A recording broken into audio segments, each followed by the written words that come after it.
My husband pressured me into pregnancy, ghosted me through every doctor visit, and when I asked him to feed our daughter, he gave up and moved away. Jack and I have been together for 6 years, and I am 7 months pregnant. He was a family friend, someone my aunt recommended to me. At first, I only went out with him to make her happy, but we ended up getting along really well and said I love you to each other in just a week of meeting, and the day we found out somehow made my heart even fuller. I was always scared of seeing the 2 pink lines, but in that moment I knew we had done the right thing. That same day, we spent the entire afternoon sitting on the couch flipping through a baby stuff catalog, lightly bickering over whether we wanted the cot to be pink or purple. We both had huge smiles on our faces, and I could practically feel the joy radiating from him. Or so I thought, because the very next day, not even 24 hours later, he completely switched up. In the morning, as we lay in bed together, I playfully asked what we should name our child. He didn't even look up from his phone. He just shrugged and said, "Dunno." Luckily, the hormones hadn't kicked in yet, so I was able to chalk it up to morning grouchiness. But as the weeks passed, things got worse. There was no single thing he said was crazy enough to make me think he didn't want this. It was more like dozens of moments that planted seeds of doubt that would all replay in my mind every single night. He didn't even repost the photo of the positive pregnancy test that I tagged him in, and he stopped posting photos of us too. Fair enough, I thought at first. Maybe he just didn't want to attract negative energy or jealousy. Oh, how wrong I was, because that's when the pregnancy hormones kicked in, and I began to spiral. I couldn't hold in my concerns anymore, but he'd just blame it on work burnout, or even better, a result of all his mental energy being put into chess. So as I threw up into the toilet each morning, there was no one holding my hair. As I lay awake in bed each night, completely exhausted but filled with insomnia, I should have been holding my husband's hand, but instead, I was wondering when he'd get home from hanging out with his friends. But the most painful memory isn't even a pregnancy symptom. It's me begging my husband to help me, to please just spend some time focusing on me. I would spend hours every day thinking about the right combination of words to finally convince him, but I was never successful. I remember one time, I was lying awake at 4 a.m. when he finally got home, and I expected him to ignore me, but instead he put a blanket over me and squeezed my hand before lying beside me and going on his phone. It was the most affection I had gotten in months, and it filled my entire body with butterflies. Like, a lot of butterflies. Enough for me to climb on top of him and kiss him. Not today, he said under his breath, before lightly shoving me off him and turning off the light. That was the last time I tried to be intimate, because before that, the most he's given me is a hug. I didn't really have anyone to talk to because I didn't know any women who'd been pregnant, other than one, his sister, Sally. We were actually pretty close, so I figured it was okay to reach out. I started the call by saying I was pregnant, and she sounded surprised, like she hadn't heard it before. I asked if she already knew, and she promised she did, so I waved it off. She told me I should let him come to me and just give him some space. So I did, and that's when we went from a married couple to glorified roommates. And one day, as we silently sat across from each other, eating his favorite meal that I had cooked from scratch, he ripped my heart out of my chest. He told me that we had rushed into things and I should terminate the pregnancy. I looked at him with tunnel vision, struggling to catch my breath. "Are you sure?" is all I managed to say, and he just nodded. We spent the entire night in complete silence, like even more than usual. The next day, I brought it up at my prenatal support group. It was the first time I had talked about our issues, mainly because I was embarrassed. I thought it was my fault. They assured me it wasn't, and told me that there was probably an underlying cause. Perhaps he was protecting me from something that he didn't want me to know about while pregnant, like bad news or something. The new perspective filled me with a level of positivity that I hadn't felt since before getting pregnant, but immediately my joy crumbled, because that's when I got a text from Sally, his sister that I had called. She asked if I could call, and I said I could. She told me that she had just been at her mom's house, and Jack was there too. Sally then said one thing that explained it all. Jack was getting back together with his ex. The only reason he had been in a relationship with me was to prove to her that he could be loyal and monogamous with one woman at a time. And the reason he pushed for pregnancy was only to further prove his point to her. I immediately broke down. Jack, the man I wanted to marry, my baby daddy, my everything, saw me nothing more than a piece of evidence, a project, to win another woman over. I can't tell you how I confronted him in this short video. The full story is on my channel and linked below. That night, Jack came home late again. I was still sitting in the same spot on the couch, surrounded by used tissues. He didn't even ask what was wrong, just grabbed a beer from the fridge and headed toward the bedroom. That's when I finally found my voice. "I talked to Sally today," I said. He stopped walking but didn't turn around. "She told me about your ex, about how you've been using me this whole time." He finally turned around, his face completely blank. "It wasn't supposed to happen like this," he said. "That's it. No denial, no apology. Just, it wasn't supposed to happen like this. Like that somehow made it better. How was it supposed to happen, Jack? Was I supposed to have this baby and then you'd leave us both for her?" My voice was surprisingly steady. He shrugged. "I don't know. I didn't think that far ahead. 6 years together, and he didn't think that far ahead." I wanted to throw something at him. Instead, I asked, "Does she know I'm pregnant?" "No," he said, looking at the floor. "I haven't told her yet." That's when it hit me. His ex probably didn't even know about his grand plan to win her back. This whole scheme might have been entirely in his head. I laughed, which clearly confused him. "Get out," I said. "Pack your stuff and get out of my house." "Your house? We're married. This is our house." He crossed his arms like a stubborn child. "The house my parents helped us buy? The one that's in my name because your credit was poor when we bought it? That house?" I stood up, my pregnant belly making me feel stronger somehow. "You have 1 hour." He tried arguing, but I just repeated 1 hour and walked to the bathroom. I locked the door and sat on the edge of the tub, my hand on my stomach. For the first time in months, I felt clarity. This was my baby, mine,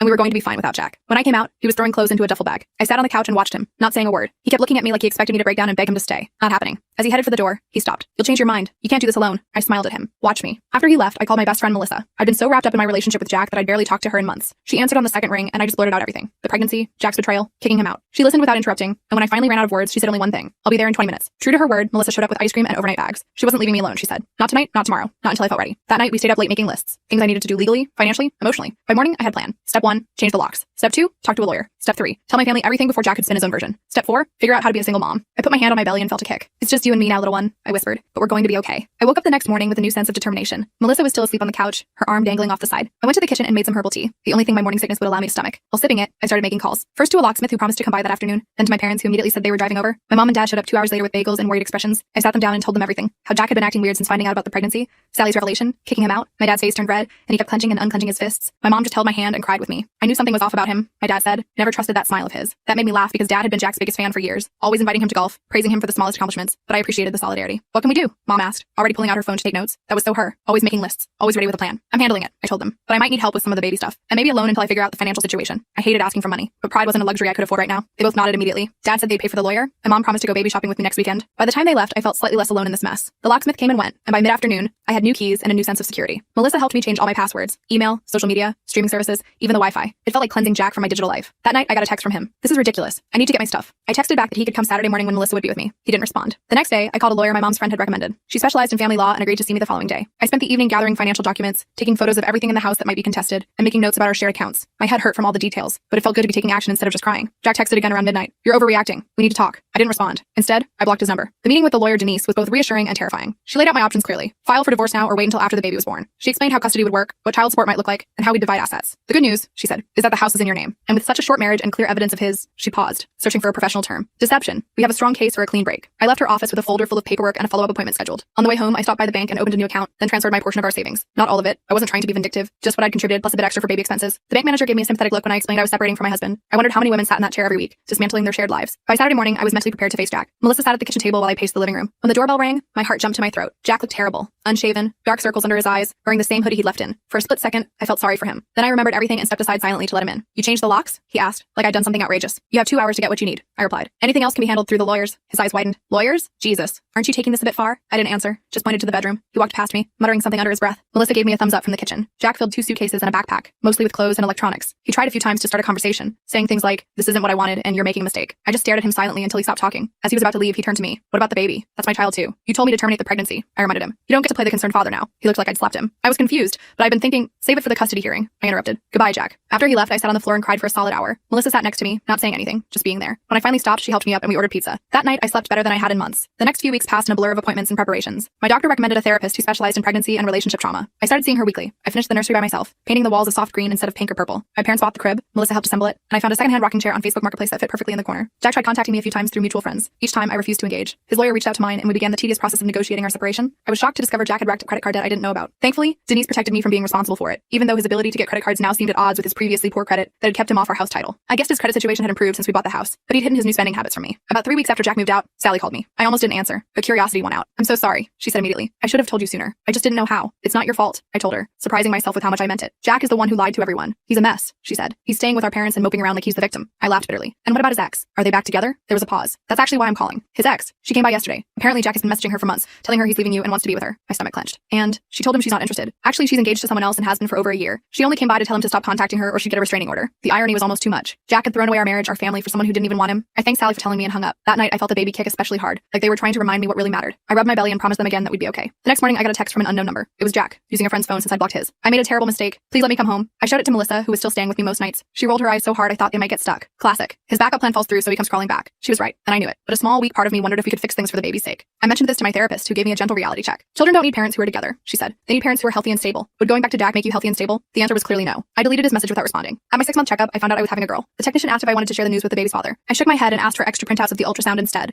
One for my parents, one for Melissa, and one for my desk at work. Speaking of work, my boss had been surprisingly understanding about everything. I was a project manager at a marketing firm, and they agreed to let me work remotely for part of my maternity leave. That solved one of my biggest worries: how to support myself and the baby on a single income. As my belly grew bigger, so did my confidence in doing this alone. I joined a single moms group, took a childbirth class by myself, ignoring the pitying looks from the couples, and started interviewing daycare centers for when I'd eventually return to work. Then Jack's lawyer dropped a bombshell. Jack wanted joint custody. I had a complete breakdown when Denise told me. How could he abandon us, tell me to terminate the pregnancy, and then think he deserved equal time with my daughter? It felt like a power play, a way to keep controlling me even after I'd escaped. "It's a negotiation tactic," Denise assured me. "He probably doesn't even want joint custody. He just wants leverage for the financial settlement." Maybe she was right, but I wasn't taking chances. I documented everything. His absence during the pregnancy, the texts, the witnesses who could testify to his behavior. I wasn't going to let him swoop in and play daddy when it suited him. Around my 7th month, Jack's mom called me. We'd always had a good relationship, and unlike Jack, she seemed genuinely excited about becoming a grandmother. I hesitated before answering, not sure if this was some ploy Jack had put her up to. "I'm not calling about Jack," she said right away, as if reading my mind. "I just wanted to check on you and the baby." We talked for about an hour. She never pressured me to reconcile with Jack, or even mentioned him beyond saying she was disappointed in his choices. Before hanging up, she asked if she could still be part of her granddaughter's life. I told her I'd never keep her away. The next day, a delivery truck showed up with a fully assembled bassinet, a gift from Jack's mom. The card simply said, "For my granddaughter, with love, Grandma Carol." I cried happy tears for once. At 8 months pregnant, I was huge, uncomfortable, and beyond ready to meet my daughter. I decided to name her Lily, after my grandmother. My apartment was baby-proofed, the freezer was stocked with meals, and I had a hospital bag packed by the door. Everything was ready, except for one enormous Jack-shaped problem that refused to go away. His lawyer was still pushing for joint custody, and mine was pushing back. They wanted me to agree to a settlement, but I refused to sign anything that would give Jack significant decision-making power over Lily. The stress was affecting my blood pressure, which worried my doctor. "You need to relax," she told me at my appointment. "The baby can sense your anxiety." Easy for her to say. She wasn't fighting her manipulative ex for her daughter's future. One evening, as I was folding tiny onesies and watching Netflix, someone knocked on my door. Through the peephole, I saw Jack. My first instinct was not to answer, but he kept knocking. "I know you're in there," he called. "Please, just 5 minutes." I opened the door but didn't invite him in. "What do you want?" He looked better than the last time I'd seen him, clean-shaven, clear-eyed. He was holding a small gift bag. "I brought something for the baby," he said, holding it out. I didn't take it. "You can send gifts through your lawyer," he sighed. "Look, I know I messed up, badly, but that's still my baby. I want to be in her life. You told me to get an abortion," I reminded him. "I was scared and stupid," he admitted. "I regret it every day." I crossed my arms. "And what about your ex? Does she know you're here begging to come back to your pregnant wife?" His face fell. "You heard about that?" "Sally told me everything. How you've been messaging her for months. How she had to threaten you with a restraining order to leave her alone." I shook my head in disgust. "And now that she's rejected you, you suddenly want your family back? How convenient." "It's not like that," he protested. protested, but his eyes couldn't meet mine. I made a mistake. I got caught up in the past, but I'm seeing clearly now. No, I said firmly. You're seeing that your options ran out. I'm not your backup plan, Jack. And my daughter isn't either. He flinched at the words, my daughter. Our daughter, he corrected. Whether you like it or not, I'm her father, and I'm going to be part of her life. Something in his tone made my skin crawl. It wasn't concern for the baby. It was possession. Control. The same things he tried to exercise over me for years. Leave the gift and go, I said, suddenly tired. Any other communication can go through our lawyers. He set the bag down and stepped back. This isn't over. You can't keep my child from me. After he left, I examined the gift. A small silver bracelet with a heart charm. Pretty but completely impractical for a newborn. Classic Jack. Always thinking about appearances rather than reality. I called Denise the next morning and told her about Jack's visit. She wasn't happy I'd spoken to him directly, but said his behavior could actually help our case. She suggested installing a security camera at my door, just in case. The camera arrived 2 days later,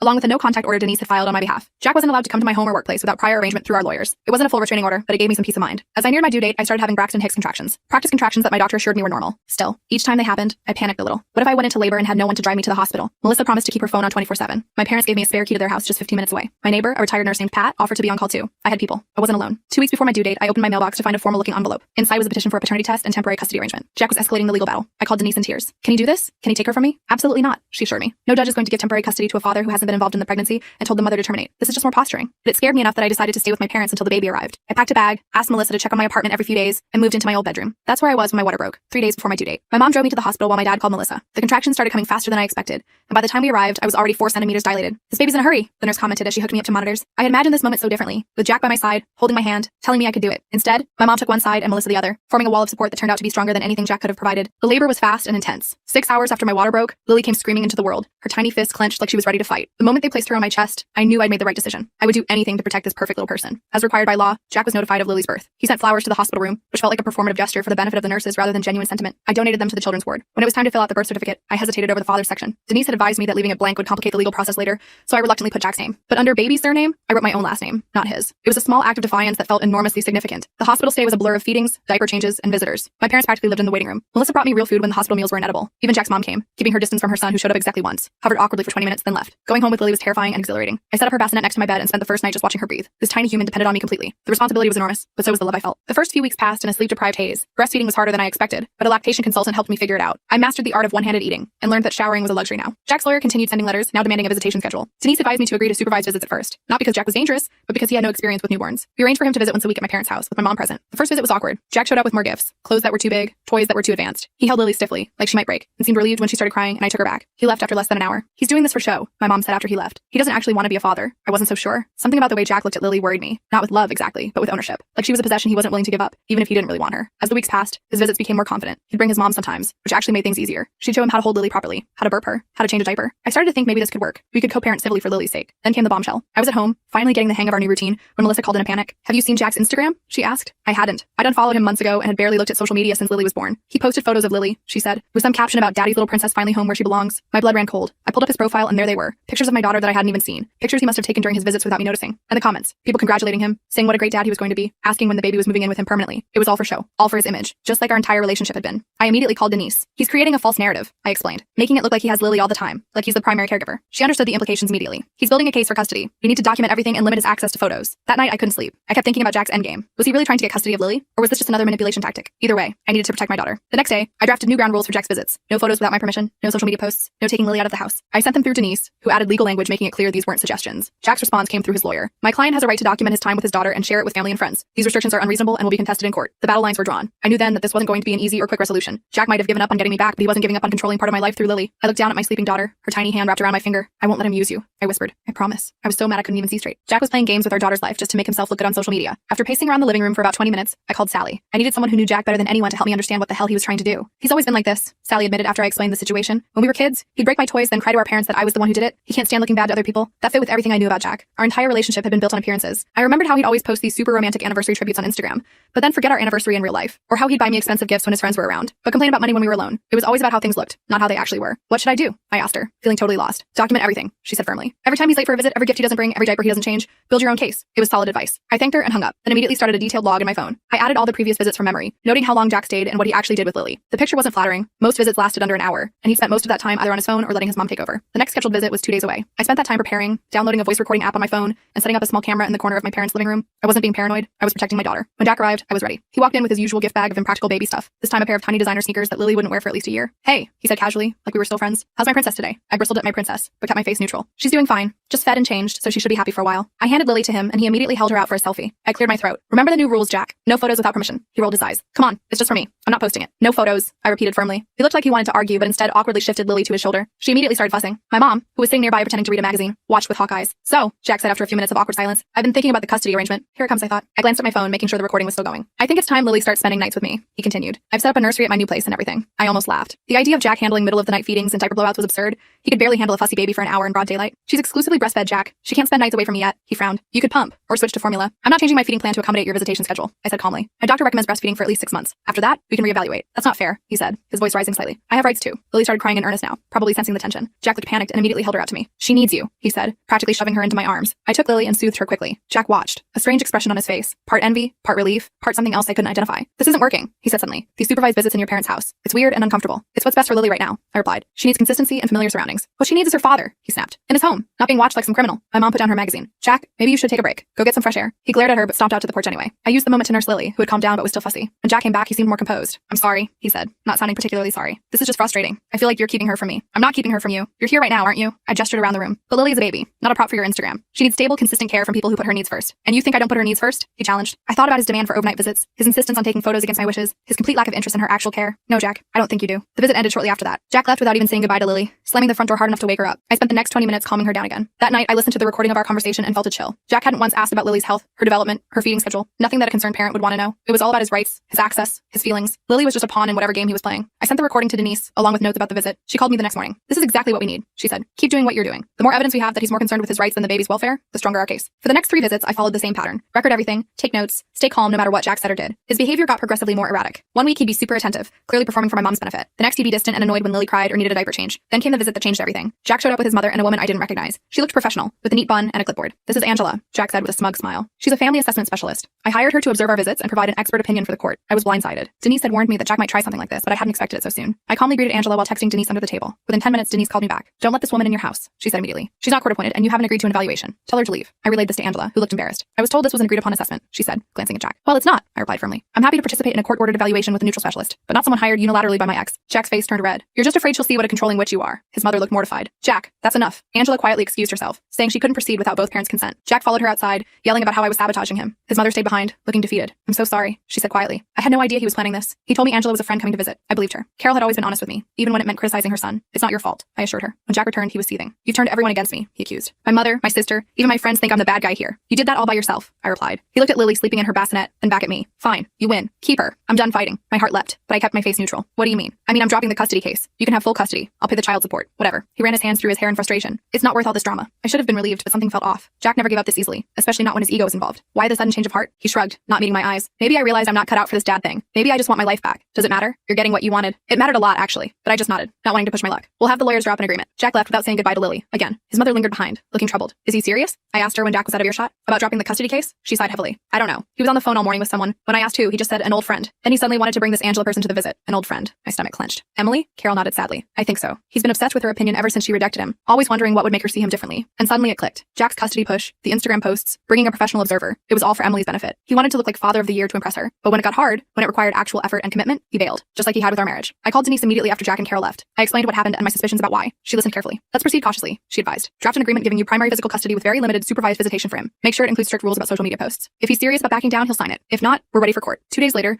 Lily and I returned to my apartment. It felt good to be home, just the two of us. I set up her bassinet next to my bed again and spent the evening getting reacquainted with my space. Melissa came over with takeout and wine. Just one glass for me since I was still breastfeeding. We celebrated the possibility that this nightmare might actually be ending. Do you think he's really giving up? She asked skeptically. I sighed, looking down at Lily sleeping peacefully in my arms. I don't know, but even if he is, I doubt it's permanent. Men like Jack don't just walk away from what they consider their property. Well, he can try to come back, but next time you'll be ready, she said, raising her glass in a toast. The next morning, Denise called with news. Jack's lawyer had reached out, saying his client was amenable to a settlement with primary custody going to me. They wanted minimal child support and weekend visitation once Lily was older. It's a starting point, Denise said. We can work with this. Over the next few weeks, our lawyers negotiated back and forth. I held firm on my requirements. Limited supervised visitation until Lily was at least a year old, restrictions on social media posts, and standard child support based on Jack's income. It took time, but eventually we reached an agreement that Denise felt protected Lily's interests. The day I signed the papers, I felt a weight lift off my shoulders. Jack had given up surprisingly easily in the end. According to his lawyer, he decided to focus on his career for now. I didn't care about his reasons as long as Lily was safe. To my surprise, Jack didn't show up for his next scheduled visit, or the one after that. Carol came and said, explaining that Jack was busy. I didn't mind. She was wonderful with Lily, and I genuinely enjoyed her company. After a month of no-shows, I got a text from Sally. Thought you should know. Jack moved to Chicago. Got a job offer he couldn't refuse. Didn't tell anyone until he was already gone. I stared at the message for a long time, feeling a complex mix of emotions. Relief was the strongest. Jack was gone, hundreds of miles away. But there was sadness too, for the father Lily would never really know. Later that night, as I fed Lily before bed, I told her the truth, or at least a version of it she could understand someday. That her father had loved her in his own way, but wasn't ready to be a dad. That it wasn't her fault. That she had me, and grandparents, and aunts, and so many people who adored her. We're going to be okay, I whispered, stroking her soft hair. Just you and me. And for the first time since that positive pregnancy test almost a year ago, I truly believed it.